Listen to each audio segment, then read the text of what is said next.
During this, what I'm calling a holy season of stewardship campaign, we're inviting some folks from our parish to share reflections with us about what St. Paul's has meant in their lives. And the theme, of course, of this campaign is Forward Together in Faith. And today I want to welcome Melissa Raasch, who's with us, to share reflection.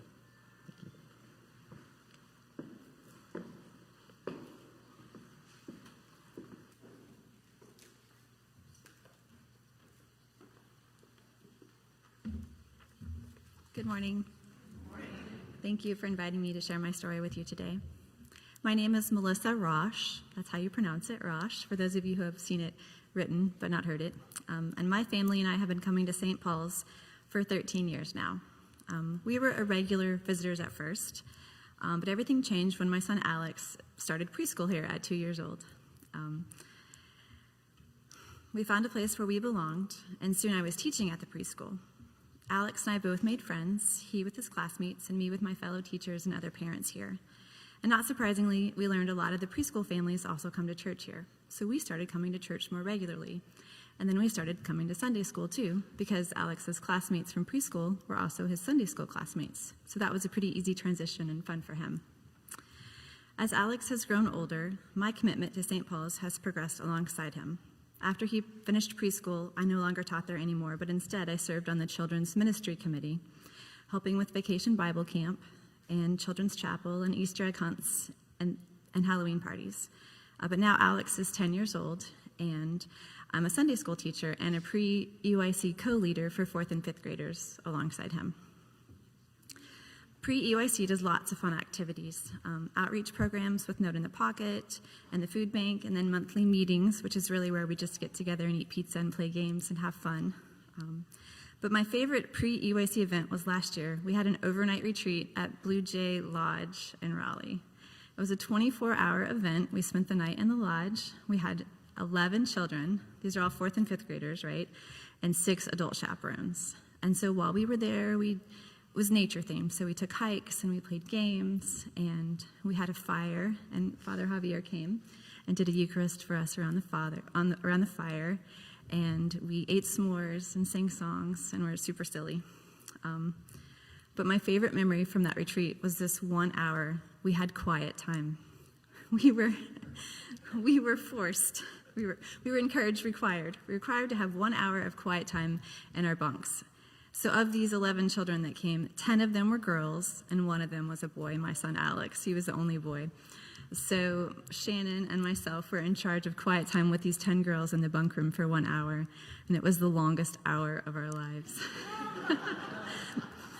They had to stay in their beds and they had to be quiet. They could read, they could draw, they could nap, but they just had to be quiet. But it was really impossible for them. So they were whispering and they were bird calling and they were passing notes and they were giggling. And Shannon and I were shushing them and reminding them of the rules and giving them restroom breaks and counting down how many minutes we had left in this 1 hour. It felt like torture to us. And we thought that it felt like torture to them too. But I know the next day, on Sunday morning, when we were leaving the retreat, we had a closing circle, and we asked them, what were your favorite things about this retreat? And the most popular answer was quiet time. We couldn't believe it, but it bonded them, and it bonded us too. And so I'm really grateful for that time and those relationships that not only the children made through pre-EYC, but that we as adult chaperones made as well. I also have a daughter, a 17-year-old named Allison, Allie. She's bright and beautiful and motivated to change the world for the better. But unlike Alex, she did not go to preschool at St. Paul's, and she did not go to Sunday school at St. Paul's on a regular basis. So for her, it was a little bit harder to find her place. She's open that she struggles with her faith as a Christian, but she's very curious about other religions and cultures. So it took her longer, but she did find her place here, and it was the Appalachian Service Project. For the past 2 summers, Allie traveled with a group of teenagers and their sponsors to the mountains in order to make homes safer, drier, and warmer. But it was 2 summers ago, her very first trip. We were packing up the vans for them to leave to West Virginia, and we were here at the church early in the morning, and the tradition is for the 7:30 a.m. to have a send-off and give a blessing to the teens before they head out on their trip. Well, that particular Sunday, Bishop Curry was in attendance, And as we are outside having our blessing, Allie recognizes him because she knows about him and she knows about his teachings and how he is such a role model for loving everyone, regardless of their religion, their faith, their race. He's love everyone. And so she approaches him and talks to him and tells her about the role model that he is for her.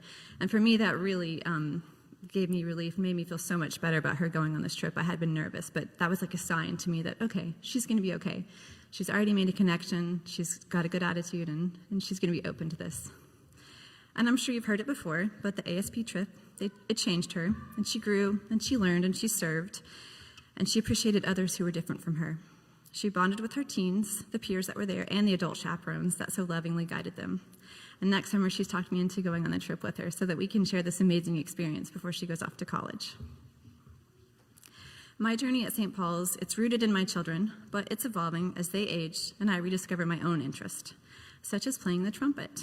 I'm happy to report that the St. Paul's Brass is reforming and that we will be playing together at the Christmas Eve service. And I've been practicing, so it's going to be great. But this is just another one of the ways that I am excited about opportunities that are not just for my children, but for me. One other thing that I'm looking forward to is Women's Beach Week. I've never been, but Shannon and I, when we were in our 1 hour of quiet time, we said, you know what? This was great. We feel a lot closer. We want to spend more time together. Let's go to Beach Week together. So I don't know if we can go for the whole week, but we said we'd at least go for one night, and we're hoping that some other new friends will join us this year too. So this is my story at St. Paul's so far. It's a story of service and friendship and growth.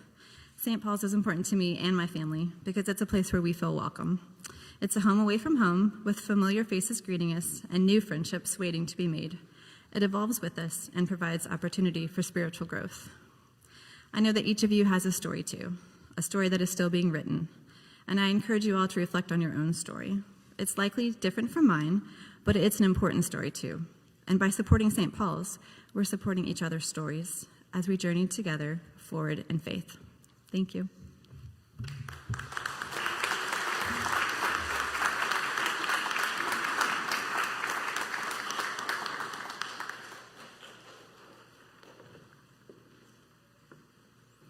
Melissa, thank you so much. As I've said, when we hear stories shared, it reminds us of our stories and realize how woven together we are as part of the St. Paul's. How our stories are woven together, and we're all connected. And during this time of stewardship season, ask you to hear your story and share your story, perhaps with those in your family. And as you make your decision of how to support St. Paul's in 2024 in your financial commitment through your pledge, which we hope you can accomplish by November 5th, and as we plan moving forward. So, Melissa, thank you again for that.